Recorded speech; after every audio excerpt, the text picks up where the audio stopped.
Infertility. Many feel it's a taboo topic, but in actuality, it's more common than you might think. According to the Mayo Clinic, up to 15% of couples are infertile. And Bay Area Assemblymember Buffy Wicks believes your health insurance should cover infertility treatments. She's joining us now with more on her latest bill to make that happen. Assemblymember Wicks, thank you so much for joining me. What is the status of AB 2029 right now? Well, it is sitting in the Appropriations Committee. It passed out of the Health Committee a couple weeks ago. Hopefully it gets out of the Appropriations Committee and onto the floor of the Assembly in the next couple weeks. But we view this as a pretty important and landmark bill in terms of equity issues.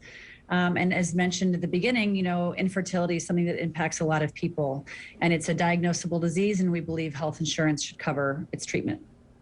I know this is a personal issue for you. You have also previously introduced bills targeting fertility coverage a little bit more broadly in the past. Those did not advance. Tell me about what's different about this year's bill and how you're feeling about the chances of it going through.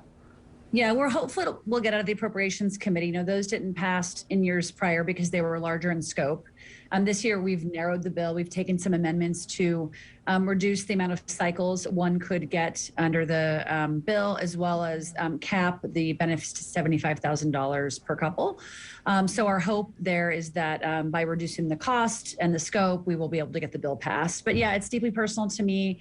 My second daughter was born through IVF, and we feel lucky that we had the means for that. But for so many low-income couples and people and individuals who want to have children, as well as the LGBTQ community, who are disproportionately discriminated against because of the way that our fertility laws exist, it's out of reach for so many people.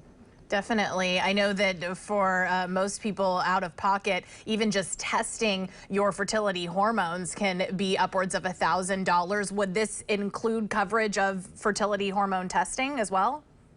Yeah, we want to make sure that it's easy to test. We also want to make sure that getting the coverage you need is important, and as you mentioned, in terms of the cost, for people, it can be up to, $20,000, $30,000, $40,000 of out-of-pocket expenses to be able to have a child. And so again, we know that that's a lot of money for an individual, but if you spread those resources out across the board, it's a very, very small amount for the cost for the impact on insurance. And so we think it's a good solution to a challenge that is a true equity issue. And would this be pretty much any and all health insurance plans and companies that you would require to cover this? This is for the large plans. And so one of the reasons for that, of keeping it focused on the large plans, is because of, again, the size and scope. And it's my hope that if we get this bill passed this year, we can come back again next year and add more plans, add Medi-Cal and others, so that we can have true equity across the board, no matter what kind of insurance you have. So large plans like Blue Cross Blue Shield, that sort of thing? Yeah, exactly. So we know we want to ensure that, large plans have it for now. And then again, we'll come back at it again next year. This is my third time doing the bill. And so we're trying to, craft something that is in the art of the possible, as we say in lawmaking. Right. And then we'll go back and add more later on. Well, third time is the charm, as they say, so we'll see how it goes. In your speaking, you say that this would potentially cover some 9 million Californians. Is that how many work through infertility any given year?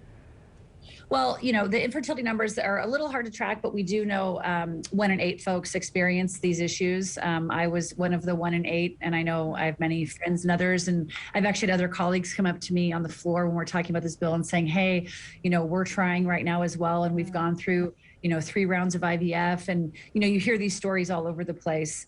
And so, again, we think it's important that this is a diagnosable disease that has a medical solution for many, much like when you tackle cancer or any other disease. So again, it should be afforded to everyone.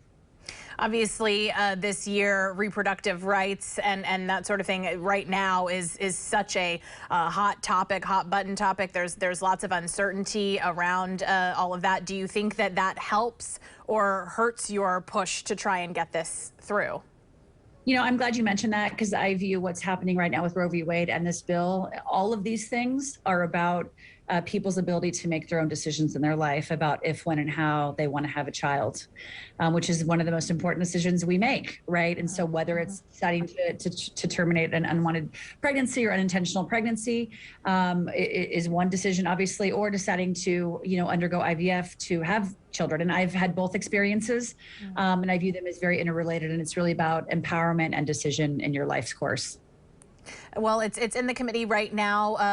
At what point will you hear whether or not it goes through? We should know more next week, and then we'll see, and then hopefully onto the floor where we can get this thing passed. Third time's a charm. Okay, Assemblymember Wicks, thank you for joining us, letting us know about the timeline of this and what people can expect if it does in fact pass. We really appreciate your time. Thank you very much.